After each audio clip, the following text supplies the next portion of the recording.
Nigeria is the most important country in Africa. Important because of what it is. The seventh largest democracy in the world. Africa's most populous state. The economic powerhouse in the region. Nigeria has enormous challenges on the security front, climatic challenges, and it also has population challenges. There are few countries in the region, and perhaps the world, as complex as Nigeria. Although the nation has shown remarkable progress and promise, it struggles with food insecurity, corruption, terrorism, and the effects of climate change. A combination of those factors hinders Nigeria's ability to adequately feed its 190 million citizens. Some of the most agriculturally productive areas of the country have some of the worst nutrition indicators. 30% of Nigeria's children are stunted. In some areas, it's much more severe. In the country's northwest states, half of all children are stunted. If not addressed, this can permanently restrict a child from reaching their physical and cognitive potential.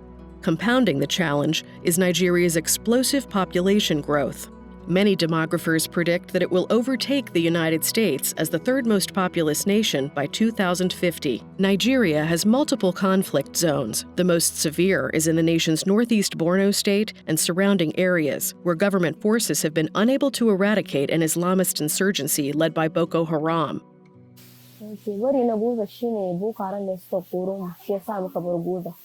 Awal Abubakar now lives in Nigeria's capital, Abuja, where she and her family struggle to survive. The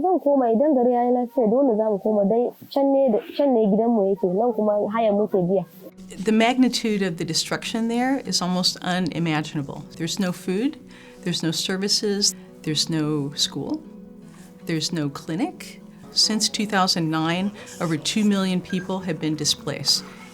Julie Howard and a team from the Center for Strategic and International Studies Global Food Security Project recently traveled to Nigeria. They examined firsthand the food insecurity and malnutrition challenges in the country and how the U.S. government Feed the Future initiative is responding. Feed the Future, launched in 2010, has helped significantly reduce poverty and malnutrition in 19 first-phase countries. But those nations have relatively stable political environments. The program's second phase, which began in 2017, includes countries affected by conflict and vulnerable to climate extremes like Nigeria.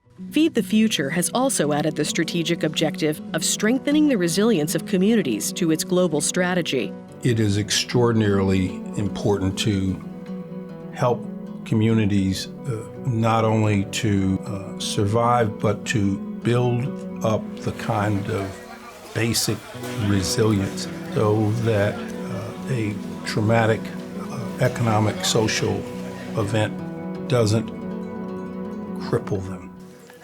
The CSIS team spent 2 weeks in Nigeria in September 2018 and spoke to various stakeholders before, during, and after their visit. Their research findings have been published in a new report and include 5 key policy recommendations. The first is to prioritize resilience. It's now a strategic objective, but we feel like based on the analysis in Nigeria, they're taking a small slice of a problem that's much larger.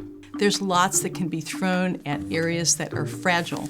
So I think take it on board more enthusiastically as part of the Feed the Future mandate and not really view it as this is something we have to do. The second recommendation is to strengthen capacities and systems.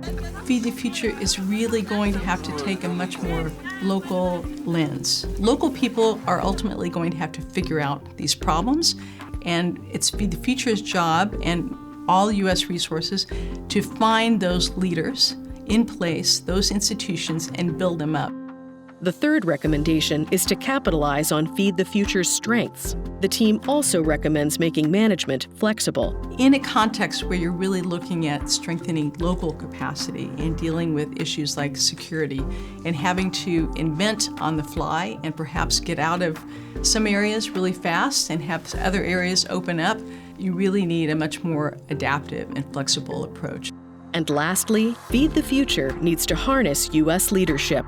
So U.S. leadership is needed, again, to rally not only U.S. funding, but to rally other leadership, especially the leadership of the fragile countries themselves, to direct more resources and political will behind addressing the root causes of fragility. Crises that go on, that remain unresolved in Africa, are serious. These are problems that require U.S. engagement. And if, in fact, we are not, in fact, engaged in trying to resolve these kinds of problems, they will only fester, get worse, and undermine the stability of the countries that reside next to them.